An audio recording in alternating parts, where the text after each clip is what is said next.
Good morning, Ryan. Good morning. Hi, Bill. You guys getting any snow up there? No. We are not. I got to tell you, the coast is getting hit. We are not. We're not expected to get any. Not even an inch.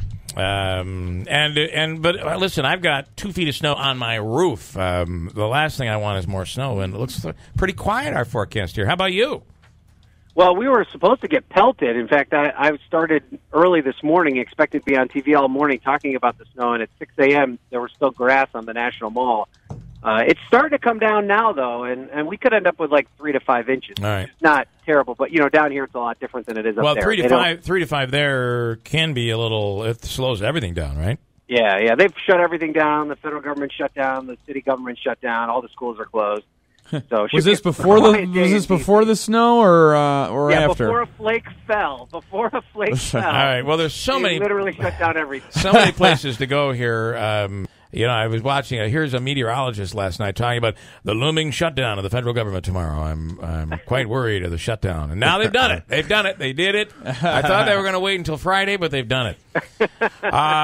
Okay, we'll get to that coming up, Ryan. But I do want to get to the most important news out there today. And that is the fact that the NFL is finally going to solve the what is a catch and what isn't a catch rule. And to me, this has been keeping me up at night. Well, Bill, I do think that this is a huge problem for the league, right? I mean, is. The fact that, it used to be you could pretty much define that without much question. And the fact that they have this ultra slow-mo instant replay and that it's up for so much debate, I think is a big problem. I actually think the bigger problem with the NFL is instant replay. I would not be sad at all if they just abandoned it completely. Yeah. I know that's not a popular opinion, but I think the instant replay in sports at all levels is making it less fun as opposed to more fun.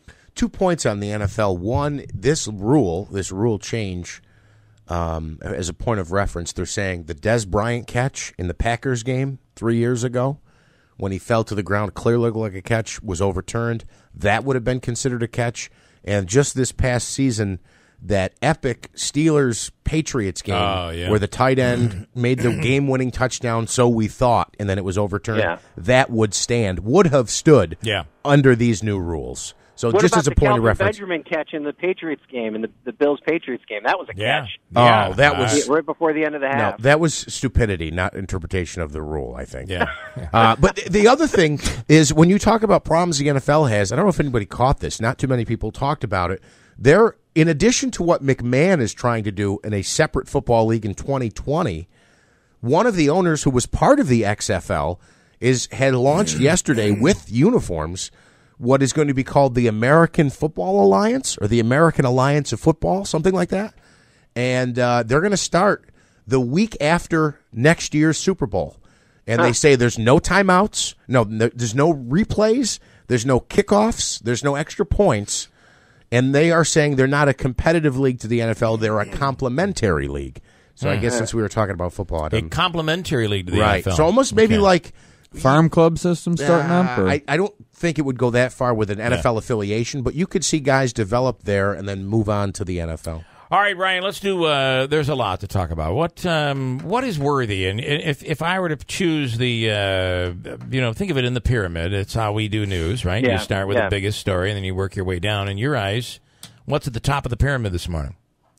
I think the biggest story right now is the president's decision to congratulate Vladimir Putin on a phone call yesterday for his election victory. I'm using air quotes for radio. Boy, I got to tell you, no one tells President Trump what to do because he was told, please do not do this. They should say, hey, why don't you call up Putin and congratulate him? Yeah, you got to do this. and never mention the poisoning in England. There was and he didn't mention the election meddling in 2016. And aside from, I kind of think the president's response to this is predictable. We didn't expect that he would confront Putin on any of those issues. It's not even a surprise that he congratulated him. Yeah. I think the bigger problem here is that there's someone in the inner circle of his national security team who thought it was okay to leak this information to the Washington Post. There's probably only 5 or 6 people who knew that in his notes, it specifically said, and down to the detail that it was in all caps, that he should not congratulate Putin on his electoral victory, but somehow that got out. So listen, I was when I started out this morning, the president's problem is not Democrats. They can't get anything done. They're not in power. They can bark all they want. There's someone in the inner circle or people in the inner circle that are undermining, at the very least, leaking stuff, because this stuff can't get out otherwise. I mean, and this is kind of something that the president's railed against, his entire administration. It almost, to a certain extent, and I think it's going too far to say this, but this plays into his hand to a certain extent when he talks about this deep state that he thinks is out to get him. I don't think it's as nefarious as that. But I do think there's at least a collection of people that sit in the White House, perhaps even in the West Wing, who think it's their responsibility to kind of play a role of checks and balances with this president and get out there this information that is damning to him when they think that he's veering off the course. Yeah. And I don't know if that's necessarily healthy for the democracy, but it's clearly a gaping problem here. And it doesn't matter how much John Kelly's attempted to kind of remove these people from the White House. There are still White House officials that are willing to kind of essentially go behind the president's back and talk about the inner workings of his office, despite the fact that it infuriates him. And we have reporting this morning that says he is, beside himself over the fact that this information got out. So aside from all the chaos of the staff changes and the fact that they're having a hard time getting any legislation passed, I mean, the president's problems begin right at his doorstep with his closest advisors. And how can he get anything else done when he can't even get that level of his administration under control? What is the I'll go to McCabe. It's the same exact thing, right? It's believed that, it's been investigated that he didn't specifically speak to the media himself, but he gave permission. But what is it? Is it wrong if McCabe felt, and who gets to decide, I guess, is the question. If McCabe felt it was so important to release information because America comes first versus loyalty to the president, I mean, is he in the wrong there? I think the Andrew McCabe story is an interesting one, and I think it's really been painted by both Republicans and Democrats as a black or white issue. He either is guilty of systematically undermining the president for purposeful political reasons, or he's a patriot that's trying to save the country from itself. And I think the truth is probably somewhere in the middle there. He obviously, there's an Inspector General report out there that we've not seen the details of, but clearly stated, its summation was that he did not necessarily act in the best interests of the FBI. But did he do it for a higher calling? That's what I think we still haven't figured out yet. And the other thing that is at play here is it, how much pressure did the president put on the attorney general to make this final call? And if they felt so comfortable with it, why did they do it at 10 o'clock on a Friday night? So I think there's a lot more that we need to find out about this McCabe situation. And the thing about McCabe is, to a certain extent, by being fired in the fashion that he was, in a lot of ways, they've almost freed him to say whatever he wants about this situation, where if he had been able to retire, they might have felt some sort of semblance of responsibility to keep a lot of that information behind closed doors. I think that's not going to happen now. He's going to be unleashed. He's going to write a book. He's probably going to make a heck of a lot more money than he would have if he was just going to be collecting his government pension. I want to ask you about some distractions, and I thought it very funny that Melania Trump continues to push forward her her anti-cyber bullying campaign. Do you think? I mean, I know this is a little. This is not serious, really, but do you think that she's doing? I mean, she's got to know that people are like, "That's the pot calling." Look at her husband, right? Maybe she's doing it for him. Well, what I think the interesting story about Melania and Kate Bennett, who's our White House correspondent, who specifically covers the First Family and is very tied in to Melania Trump's world in the East Wing. She often talks about, and she kind of tracks these moments where Melania Trump specifically, and what it seems to be purposefully, kind of defines her own independence, separate from the president. Almost a little rebellious activity. Yeah, right, seems. Exactly. And it can be something as simple as, she decides not to walk out with him to Marine One or travel separately to an event. to putting out a separate statement or tweeting something different than what the president might have to say about a specific issue. And I think that this falls into that category. You know, she's decided that this particular issue is something that she cares about and she wants to make a point about. Yeah. And the fact that her husband is the biggest possible offender for this thing that she's trying to eliminate, it's fine. You can either look two ways. Yeah. Either she's completely naive to it or she's trying to send a message and show her independence. I'm not sure which it is, but there's certainly a case to be made for either one. All right, I want to get on the issue of Stormy, McDougal, and there's another one out there. Now there's three. I used to think that when you sign an agreement and you had to stay quiet, that you'd stay quiet. But I know this involves the National Enquirer, and it was kind of deceitfully put together to kill the story. But you have these three women out there.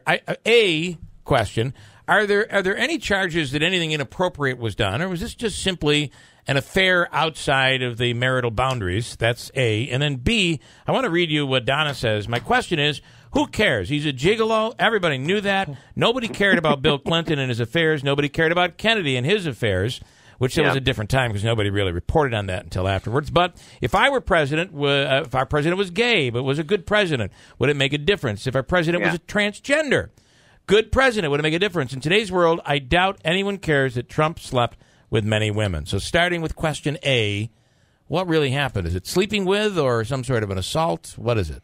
Right. So, big picture, it appears that all of these relationships were consensual. He didn't rape anyone. He didn't force anyone into a relationship that they did not want to be a part of. But the bigger problem here is that when he gets into a position where he feels like he has to sign these non-disclosure agreements with other individuals, that automatically puts him in a position where he feels that he can be compromised. So even though it may be a consensual relationship of which no laws were broken, right, when you're president of the United States and you have something in your background that could be blackmailable, that's a national security risk. And so if there are examples of that, and it seems as though the list of individuals who have these claims against the president is growing, that's why it becomes something that you need to be concerned about if you're an American citizen. So that's the thing I would say about that. And in the fallout from this, I know Stormy Daniels' attorney claims that she's been physically threatened to keep quiet about this. There has been a level of harassment associated with this that could, venture into the territory of being illegal or at the very least inappropriate. Yeah. Now, to the second point there, that no one cared about the past infidelities of past presidents, that's simply not true.